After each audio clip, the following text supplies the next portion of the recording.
We're going to continue with our series in the book of Luke in chapter 17, verses 1 through 19. Please follow along. And he said to his disciples, temptations to sin are sure to come, but woe to the one through whom they come. It would be better for him if a millstone were hung around his neck and he was cast into the sea than that he should cause one of those little ones to sin. Pay attention to yourselves. If your brother sins, rebuke him, and if he repents, forgive him. And if he sins against you 7 times in the day and turns to you 7 times saying, I repent, you must forgive him. The apostles said to the Lord, increase our faith. And the Lord said, if you had faith like a grain of mustard seed, you could say to this mulberry tree, be uprooted and planted in the sea, and it will obey you. Will any of you who has a servant plowing or keeping a sheep say to him when you guys come in from the field, come at once and recline at the table? Will he not rather say to him, prepare supper for me and dress properly, and serve me while I eat and drink, and afterward you will eat and drink? Does he thank the servant because he did what he was commanded? You also, when you have done all that you were commanded, say, we are unworthy servants. We have only done what is our duty. On the way to Jerusalem, he was passing along between Samaria and Galilee. And as he entered a village, he was met by 10 lepers who stood at a distance and lifted up their voices, saying, Jesus, Master, have mercy on us. When he saw them, he said to them, go and show yourselves to the priests. And as they went, they were cleansed. Then one of them, when he saw that he was healed, turned back, praising God with a loud voice. And he fell on his face at Jesus' feet, giving him thanks. Now he was a Samaritan.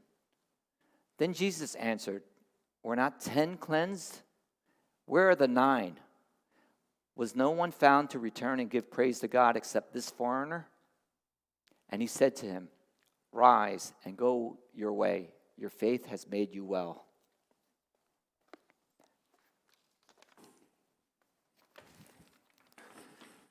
Thanks, Harry.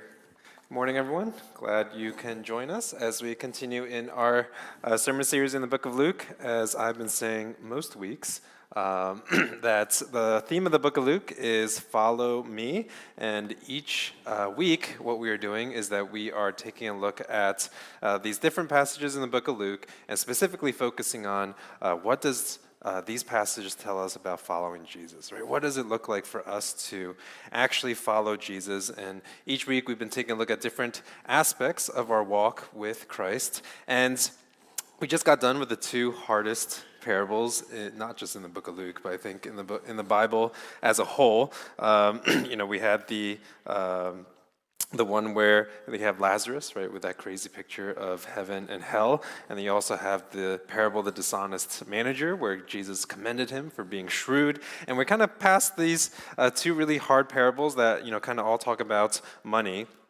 And in these passages, right, Jesus is basically saying, don't be like the Pharisees, right? If you look at these parables, what the context that they were in is that Jesus was saying these things to the disciples and to the Pharisees. And basically, Jesus spent a couple of chapters basically saying, don't be like the Pharisees, right? These are all the reasons why you should not be like the Pharisees. In the previous chapter, last week, we saw how Jesus describes the Pharisees as lovers of money. Right, that they loved money, and that's a lot of the motivating factor behind what they were doing. Right, even the parable, right, with Lazarus and that really crazy picture of heaven and hell, we saw that Jesus was basically saying, "Don't be like the rich man, right, who did not give and care for the poor." And so Jesus spends a lot of time, right, a lot of time talking about how not to be like the Pharisees. But what does Jesus say about what we should be doing? Right, so you can talk a lot about what you should not be doing, right? But then what should we be doing instead? And, a lot of times, I feel like this is like a factor of life, is like a lot of times it's way easier to be against something, right? It's really easy to say things that you are against, right? So for example, We spent like 2 years fighting the arena.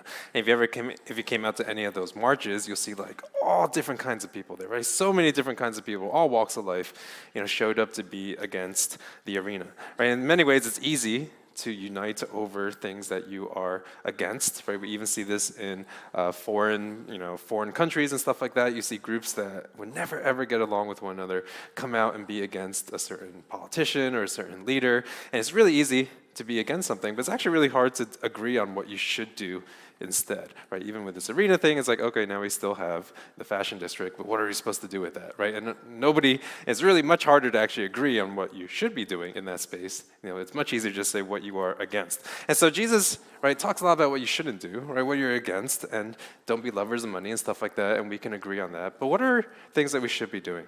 Right, so if we're going to follow Jesus as Christians, what are the things that we should be focusing on? And that's basically what Jesus is going to talk about today. And I love that Jesus doesn't give like a whole laundry list of stuff, and it's not awfully complicated. But a lot of actually the things that Jesus tells us to do are really simple. Right? They're really two really simple things that we should focus on as believers of Christ. And if you just focus on these things, and what Jesus I think is saying here is if you just focus on these things, it's going to lead you from falling into a lot of different pitfalls. Right? If you could just focus on these two simple things, right, and focus on doing these things, it's going to prevent you from falling into all kinds of sin and all kinds of pitfalls. And so the two things, right, that Jesus is telling the Pharisees, I think this is this last week's PowerPoint? I think this is last week's PowerPoint. All right. I'm pretty sure I posted it on the all right, I'll let them figure it out. So, or we'll do it without the PowerPoint today. That'll be fun, right? And so, oh yeah, here we go. Thanks. So what should we be focused on? So the two things we should be focused on is one, being a servant of God, and two, living out our faith. I know that sounds a little bit general right now, but as we go through the text, Jesus is going to be very specific on what these two things mean. And the idea is if we can just focus on these two things, right, it's going to prevent us from falling into all kinds of different pitfalls and sin. So, I kind of think about it like exercise. Like if you go online and or ask a doctor and you say, oh, why should I exercise? Right? They're going to come up with all sorts of reasons why. Right? It's like it'll prevent heart disease. It's good for your bones. It's good for it could relieve stress. It could be good for your mental health. And you might exercise for a number of different reasons. But at the end of the day, it's probably good enough for you just to know that exercise is good for you. Right? You should just do it because it's good for you. And you don't need to know all the different things that it can prevent, right, for you to exercise. You just have to know, just focus on that, do it. And it's good for you, right? All different kind of pitfalls that you can avoid if you just do it. And the same way, I'm going to talk to you about, all the different pitfalls that can happen if we don't focus on these things. But at the end of the day, I hope what you remember is you just do these things, right? Be a servant, right? Think of yourself as a servant of God and live out your faith. And you do these things, right? That's how you can be on this path of what it means to follow Jesus. So we're going to take a look at the first one, being a servant of God. If you notice, I kind of broke up the passage a little weirdly. So we're going to focus on the middle section first, verses 7 to 10, talking about being a servant of God.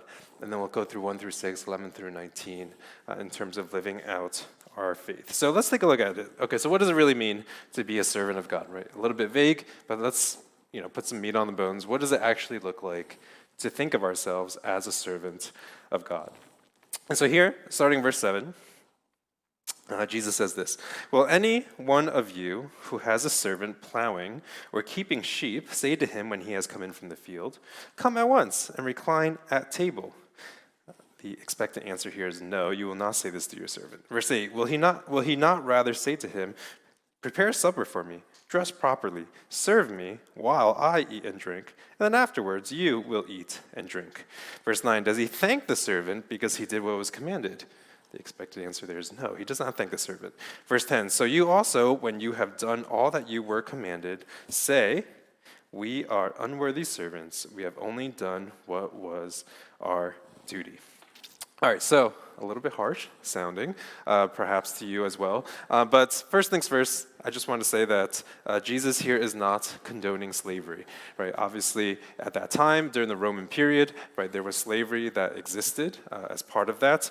It's different than the American slavery on our continent, but the slavery nonetheless in the Roman Empire. And if you look at the Bible, I'm not going to go all into this, but the Bible is pretty clear, very clear actually, I think, when it comes to slavery, right? For example, in Philemon, Paul tells the slave owner, hey, treat your slaves as a brother in Christ, right? Or Paul in Galatians, right? He says it doesn't matter whether you're a slave or free, but you are all one in Christ Jesus, right? So taken as a whole, the New Testament, in the Gospel of Jesus, starts to break down the institution of slavery. But, Jesus, what he's doing here is he's using that picture of a servant and a master as an analogy, as a way for us to think about our Christian life. And he's making this idea, right? He's pointing to this everyday reality, at least for them, to tell us something about how we are to be servants of God. And I don't know about you, at least for me, this whole idea about even thinking about being a servant of God is maybe a little bit uncomfortable. And actually, they probably had a much better idea of what it actually means to be a servant than we do. Because, I'm not suggesting we go back to that system or that we should, have a better understanding of servanthood. But in some ways, right, like very few people today, well, maybe especially in the West, maybe in other countries, this is more the case, but very few people, maybe in this room, right, have a lived experience of being a servant, right, whether it's even being served or whether it is being a servant, right? Most of us, like especially if you work and stuff like that, we see ourselves as employees, right, and not really as servants. In fact, if your job treated you like a servant, you were very likely try to find a different job, right? It's like kind of insulting that you would treat me this way, like I have my rights, you shouldn't be doing that. In some ways, they in some ways had a better idea of this idea of servanthood because it was like everywhere within their culture. And it's very interesting for us, right? So because we are kind of separated from this idea of serving, right? What does it really look like for us to be a servant of God, right? How can we really embrace this idea that we are servant and like identify ourselves, right, as a servant of God, right? We're not employees of God, right? We're not, working for God. It's like we are servants of God. And that might maybe make you feel a little bit of discomfort, but we see that this is like very clearly Jesus' meaning, right? So like in verse 7, he says, will any one of you who has a servant plowing or keeping sheep say to him when he has come in from the field, come in at once and recline at my table, right? There's an expectation that the servant is not a friend. Right, in this case, master wouldn't feel bad at all, right? Servant just came back from working in the field all day. He comes back home, and the master's not going to feel bad about saying, hey, you prepare supper first for me, and then you can eat, right? Because your job is a servant, and that's what you should be doing, right? And then not only that, right, in verse 9, you also wouldn't give a servant any extra reward if he or she was simply doing their job. Right, as verse 9 says, does he thank the servant because he did what was commanded? Right, and the expected answer is no. Right, the servant is simply doing what is expected of him or her. Right, he shouldn't deserve or expect extra reward simply by doing his job. Right, and so Jesus says this, right? This is the mentality that we should have when it comes to serving God. Right, in verse 10 it says, so you also, when you have done all that you were commanded, right, say, we are unworthy servants. We have only done what was our duty. Right? In the same way, if we do what God requires of us, right, we should not be looking for some extra reward from God or extra favor from God. We should simply say, God, we did our task. We did what you had commanded for us. We are unworthy servants. We're only doing what was our duty. Now, I don't know if that makes you feel uncomfortable. When I was preparing this sermon, a little bit uncomfortable for me, because it's like, it feels a little unreasonable, Jesus. Like, why can't I get a little bit of credit for the effort I put into serving God, right? It's like, would a little appreciation like kill you? Or like, why don't I just say thank you?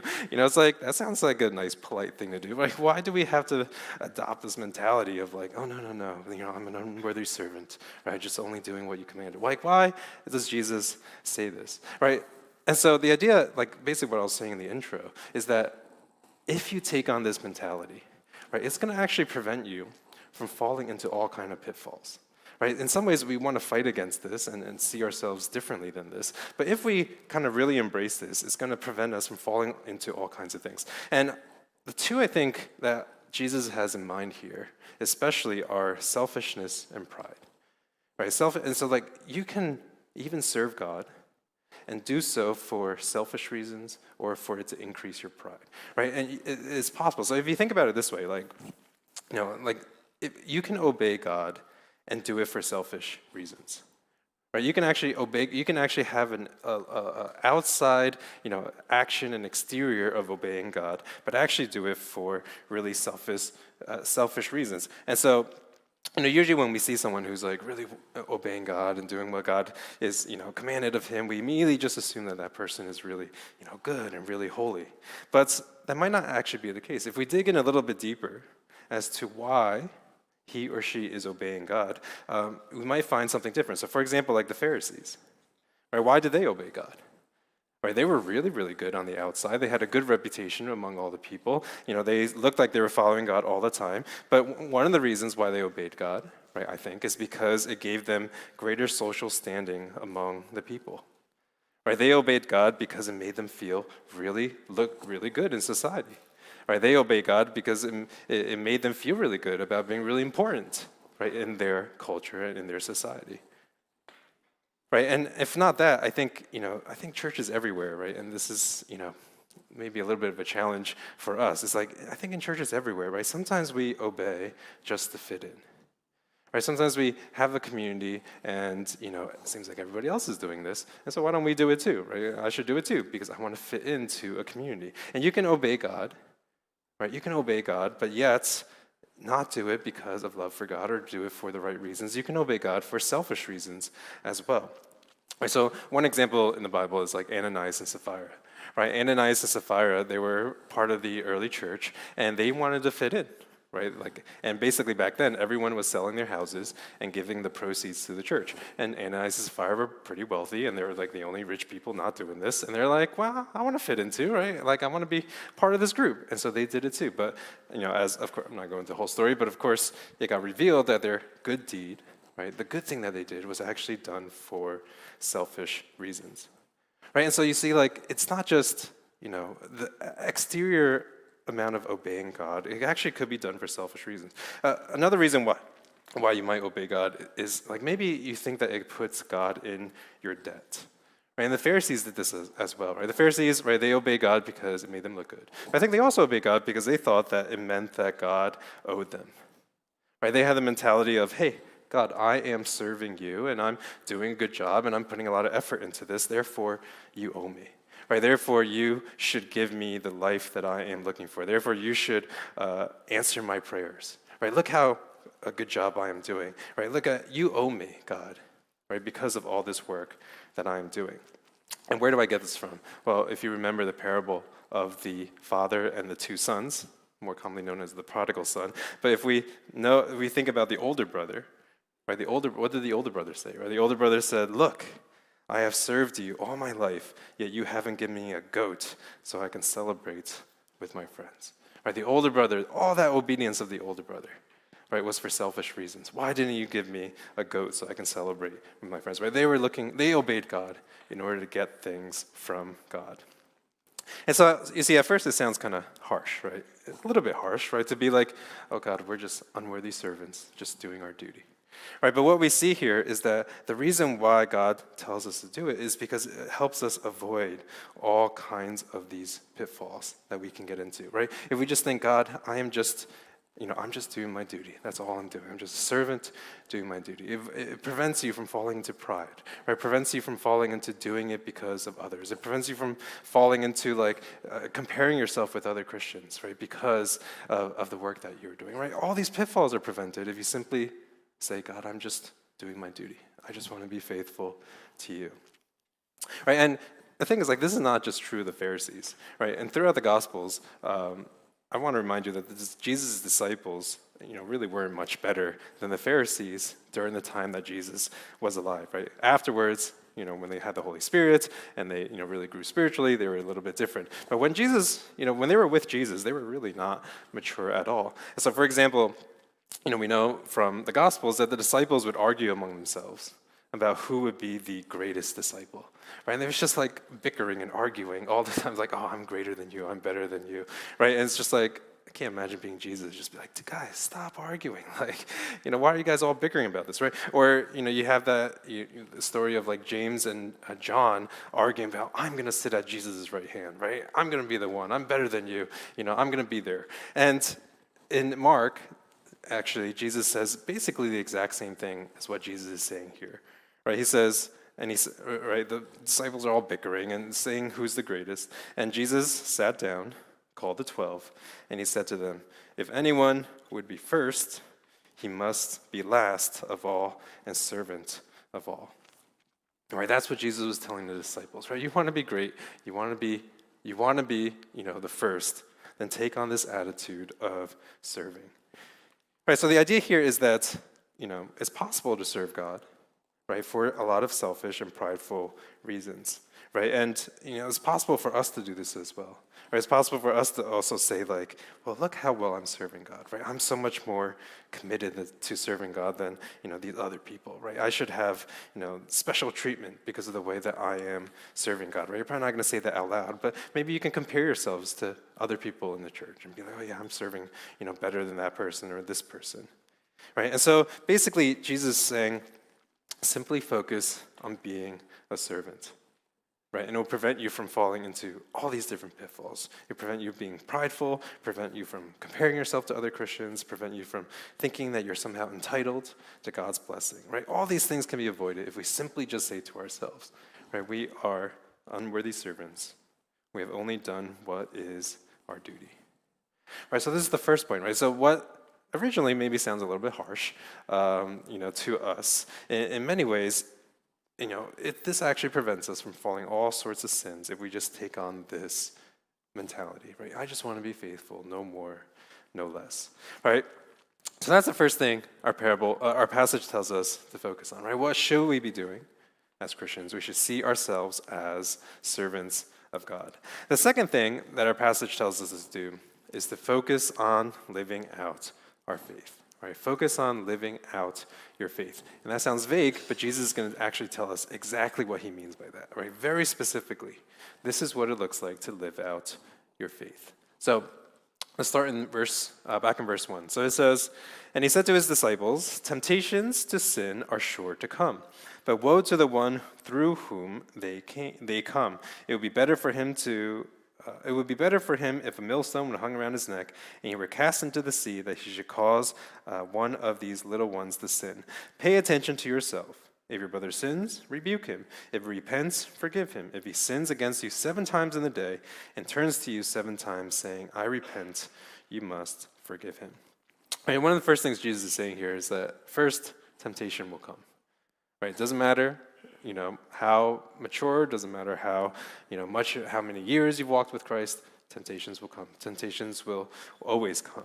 Right? Secondly, I think what Jesus is saying here is that we are responsible for our own actions. Right? This is why it says that, temptations are sure to come, but woe to the one through whom they come. Right? In other words, if we cause someone else to sin, right, woe to us. And in this context, when it says that he should cause these little ones to sin, little ones doesn't necessarily just mean children. But I think in the context of our passage, little ones would mean the poor, right? Little ones would mean, those who are not wealthy, those that don't have privilege in society. So little ones doesn't necessarily have to mean just little in terms of age, right? But little in terms of maybe stature or their place in society. Right? So a lot of times people ask me, like, how do I live out my faith? Right? How do I, really practice my faith and do a better job of living it out? Right? What should I be doing? And Jesus is actually super specific here. Right? Okay, you want to live out your faith, right? You want to apply your faith. Just do these three things. Right? 1, watch yourself. Right? 2, rebuke one another. And 3, forgive one another. Right? Really simple, right?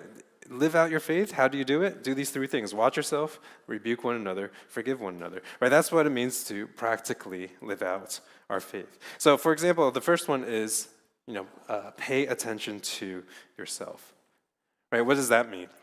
In Colossians it tells us, take every thought captive.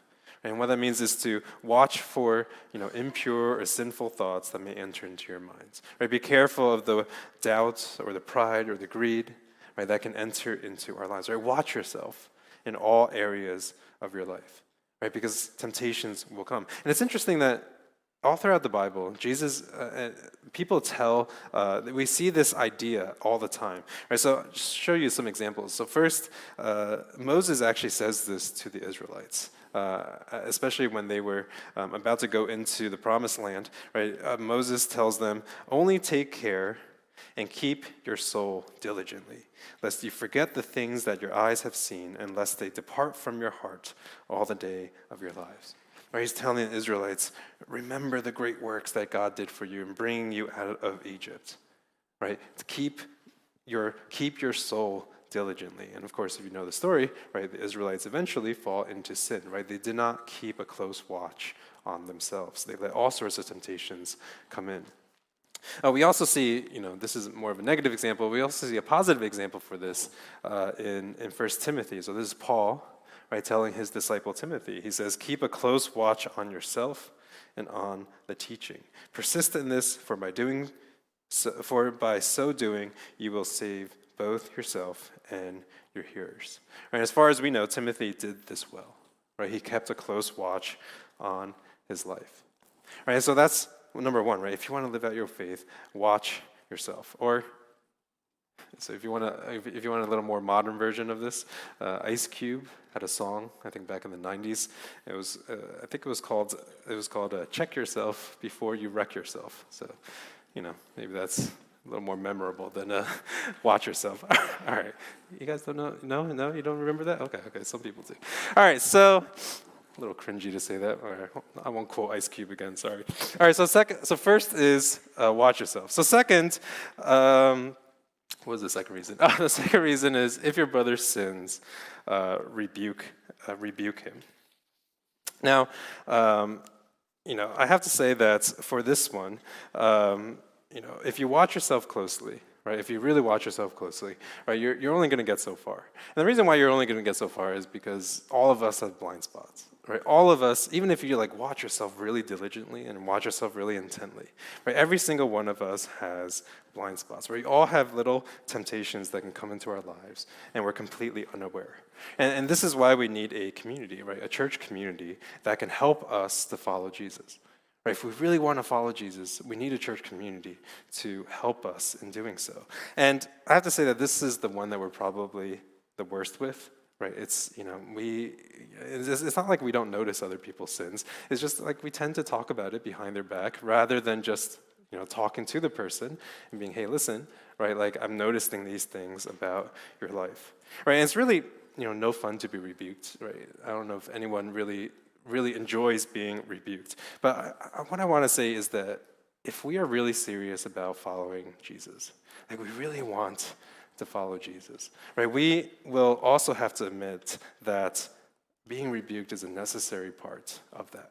And in many ways, we should welcome it, right? In many ways, we should welcome when people say, hey, I noticed this thing about your life. I just want to bring it up to you, right? Because if we're serious about following Jesus, right, we know that we need the people around us to tell us, please tell me my sin. Please tell me the ways in which I am not following Jesus and I'm not really seeing it, right? Can you really show me? And so this is where I want to challenge everyone. So I challenge you, every single one here, that this month, go up to someone, right, that you trust and ask them, what is one area in my life that is a blind spot for me? I know this is not exactly what the passage is saying. It says go and rebuke someone, but I feel like if I challenge you to everyone go rebuke someone in the next month, that's going to go really, really bad. And so, I'm going to have a lot more work for me. I have to do a lot more counseling. So anyway, so the idea is like, in many ways, like, the reason why, I think a lot of times the reason why we don't want to rebuke someone is because we're a little afraid of how they're going to respond, right? We don't want to mess up the relationship. We don't know if we're going to say it the right way. It's like we just a little bit scared about how they're going to respond.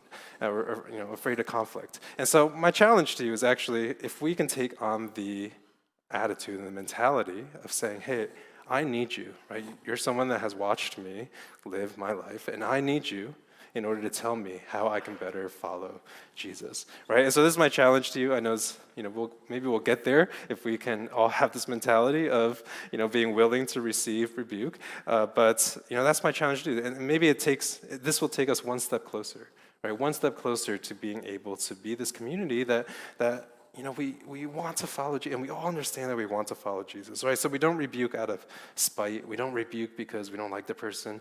We don't rebuke because it's legalism, right? But it's like, this is just a community that's serious about following Jesus, right? And recognizing we need one another in order to do so. Right, so first, watch yourself. Second, rebuke one another. And third is forgive one another. I've talked various amounts about forgiveness. We did a second hour on forgiveness not too long ago. I won't say too much here, but even though it says 7 times that you have to forgive your brother, notice this is all in the same day, right? This is not even just 7 times in your life, right? This is literally the same day this brother or sister kind of offends you, right? 7 times, forgive him. And the idea is that there should be no limit to your willingness to forgive one another. Right? And there should be no question that our community is marked by forgiveness, right? Given that the very center of our faith, right, is a God who has forgiven us, right? And Jesus doesn't even say you should forgive him or try to forgive him, right? He says you must forgive him. And I understand that it's not going to be quick, it's not going to be easy, right? It's not a simple process all the time. Sometimes it's going to take a little bit longer, right? But we all have to, right? We must move towards this desire, this end goal of being able to forgive one another. Now the thing is, like, none of these 3 things are groundbreaking. You've all heard this before, right? You've heard someone preach on this before. You probably heard me preach on this before. These are not really groundbreaking things. And but I think a mistake that we make, right, is that we sometimes think that if we want to live out our faith, right, we need to have these like big sweeping changes in our lives. But what Jesus is actually teaching us here is that if we just do these 3 little small things, right, it's going to end up making a huge impact on building up our church into a Christ-centered community. Right, so our vision statement, I haven't had a chance to say our vision statement in a while, but our vision statement is to love, build, and serve. Right, love God, build one another up, and serve our communities. And what Jesus is saying here is that you don't need to do something crazy to build one another up. Right? Just focus on these 3 things, right? Watch yourself, rebuke one another, forgive one another. And as each one of us lives out our faith in this way, this is what Jesus promises, right? Jesus promises that huge things will happen. Right? So take a look at the next verse. Right, because it's really interesting here. The apostles said to the Lord, increase our faith. Right, they kind of look at what Jesus is saying. They're like, I need help to do this, right? Increase our faith. And the Lord said, if you had faith like a grain of a mustard seed, you could say to this mulberry tree, be uprooted and planted in the sea, and it would obey you. A mulberry tree is basically a tree with an extensive root system, right? So it's really hard to pull up. And I don't know why you would plant it in the sea, but it was just basically a imagery of something that's like really impossible to do. And usually I think we actually misunderstand what Jesus' response here really means. Right? Usually I think the way we interpret this is that, we're saying, usually we think, okay, Jesus is trying to say to his disciples, like, come on guys, all you need is a little bit of faith. Right? You just need a tiny little bit of faith. And we assume that this is something that the disciples don't have. Right? That's usually the way that we interpret it. But I actually don't think that's what Jesus is saying here. Right? The disciples are saying, Jesus, we need more faith. And I think what Jesus' response here is actually that, no, actually, the faith that you have is enough. Right? Jesus said, if you just have faith, a grain of a mustard seed. And he means that if you just had a tiny little bit of faith, it's like he's saying to the disciples, your faith doesn't need to increase, right? Because whatever faith that you have is enough. You already possess the faith. You've already possessed enough faith, because all you need is a faith like a grain of a mustard seed. If you had a tiny little bit of faith, right? Amazing results, amazing things will happen. And Jesus is actually trying to encourage disciples, right, to say that you all, at the very least, you all have at least the faith the size of a grain of a mustard seed. And all you have to do is put it into action, right? Jesus is kind of challenging sometimes the excuses that we can make where you say, Jesus, I don't have enough faith, right? Jesus, I don't have enough faith to live the way that you have called me to do. And I think Jesus is actually telling us that you don't need a lot of faith, right? Don't worry about having a lot of faith and not being ready, right? All of you have faith like the grain of a mustard seed. You all have it. All you need to do is to start applying it and putting it into action, right? And miraculous results will happen, right? So if we watch ourselves, if we rebuke one another, if we forgive one another, right? I think what will happen is that amazing relationships will be forged, right? Hearts will be changed. People will experience love within our community. Our church will be on mission together, right? We don't need to take big steps, right? But simply think of faith as a simple trust in God. And if each person here in our community, right, was to take this tiny little bit of faith that we have, no matter how much faith you have, right, and apply it, right, I think that we will, what's going to end up happening is that we're going to turn into the church that God has intended for us to be, right? And so this is why, I'm genuinely excited about these discipleship relationships that we have going on throughout our church, right? Because, as many of you meet, my feeling is that when you meet with one another, you don't feel like much is happening, right? You don't feel like you're doing much. It's like, okay, we met up, we went through a study, we prayed together. It doesn't really feel like you're doing a lot, right? It doesn't feel like this is going to change the church, based on, your meetups that you're doing. But I really believe that, that simply doing this is going to, as every single person does this, right? It's really going to build up our community, because if you think about society, do you know how rare it is to have a community where men and women would meet up regularly and share about their lives, right? It's like in our modern society, people don't have time for that.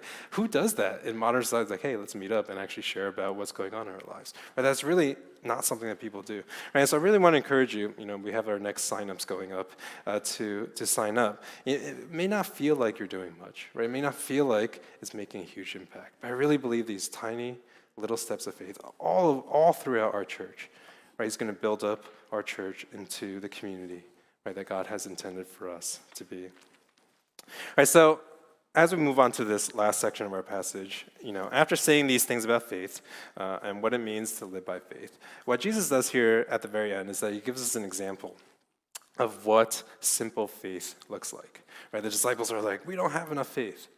And so Jesus says, okay, here's a real-life example of how powerful even the tiniest amount of faith can be, right? How powerful even a small little amount of faith can do. So here's this wonderful story, starting in verse 11. So it says, on the way to Jerusalem, he was passing along between Samaria and Galilee, and as he entered a village, he was met by 10 lepers who stood at a distance and lifted up their voices, saying, Jesus, Master, have mercy on us, right? The 10 lepers mean they had leprosy, and at that time, they had to live in their own communities because they were afraid of spreading the disease, right? So verse 14, when he saw them, he said to them, go and show yourselves to the priest. As they went, they were cleansed. Then one of them, when he saw that he was healed, turned back, praising God with a loud voice, and he fell on his face at Jesus' feet, giving him thanks. Now he was a Samaritan. Then Jesus answered, were not 10 cleansed? Where are the 9? Was no one found to return and give praise to God except this foreigner? And he said to him, rise and go on your way. Your faith has made you well. So I have to tell you this story because it's funny. So a couple years ago, I think it was last year, my kids had a Sunday school lesson on this very passage, right, on the 10 lepers. And it's really funny. So there's this song that goes along with it. I can't remember exactly what the song is. It's something like, 10 lepers came to Jesus and only one came back, and only one came back. I don't know. It's a kid's song, about this song. So it's really funny. So, on car ride home, they were singing the song, right? They were singing the song, and they were like, they're saying 10 leopards were healed by Jesus, and only one came back. 10 leopards were healed by Jesus, and only one came back. And I was like, hold on, guys. Do you mean leopards, like the animal? And they were like, and they thought about it, and they were like, yeah, like the animal. And I was like, I am pretty sure that your teacher meant lepers and not leopards, but anyways, if Jesus healed 10 leopards, that's just as amazing, right? And only one came back, right? That's pretty awesome too. So anyways, I don't know if they fully understood it, but so I say that story just to make sure we're all clear on what we're talking about, right? 10 lepers is what's going on here. So we're at the end of the sermon, and we're moving on to communion soon, and there's a lot about this passage that I can't cover, but one of the things I just want to point out is just that, how did this one leper show his faith? I know you guys are all still thinking about leopards, but so how did this one person, right, one person with leprosy, how did he show his faith? And his faith is really simple, right? It's super simple. His faith simply was shown through gratitude, right? And it's almost unthinkable, right, that the other 9 would just go off and live their own lives, right? It's just like, thanks. They didn't even say thanks, right? They just went on and lived their own life. And only one came back and praised Jesus. And this is as simple as faith can get, right? As simple as faith can get is simply showing gratitude, right, for what Jesus has done for us. But as we close here and kind of move on to communion, I just want to point out one thing about gratitude that I think is really important for us to understand, right? Because a lot of times I've heard this in my Christian life, right? Someone would say like, since God has done so much for you, right, out of gratitude, you should be doing the same thing for him, right? You should be willing to do anything for him, right? Because Jesus has done so much for you, out of gratitude, you should do the same thing. And we heard that a lot, right, in our lives. And I really appreciate this one. I think John Piper wrote an article about this, and he basically said that gratitude is a terrible motivation for obedience. Right? Like, we shouldn't think of gratitude, actually, as motivation for obedience. And the reason for that is, like, if you think about this leper, right? If he goes throughout the rest of his life thinking, well, Jesus healed me, so I should be grateful, right, and live my life for him.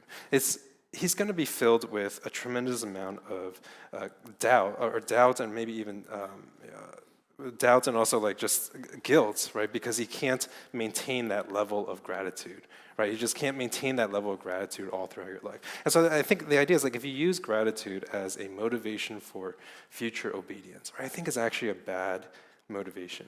Instead, I think it's better to think about it this way, right? So gratitude points us back, right? But faith points us forward. Right? Think of gratitude only as that which is appropriate in terms of what we think as we think back to what Jesus has done. Right? Not just through the cross, but also what Jesus has done in our lives. Right? Whatever, whatever your testimony of how Jesus has worked in your life, it's just a gratitude for what Jesus has done in the past. But it's really actually faith that begins to move us forward. Right? And what Jesus is saying here is that you don't need a lot of faith. Right? Even just a little mustard seed amount of faith will do. Right, but use it and apply it to your life. Have gratitude for what has been done, right? But with faith, let us move forward. And really, as we come to the communion table, we have this backwards and forwards thinking, right? When it comes to the communion table, right? The communion table, of course, represents the past. Right? It is the cup, the bread and the cup represents what Jesus has done for us.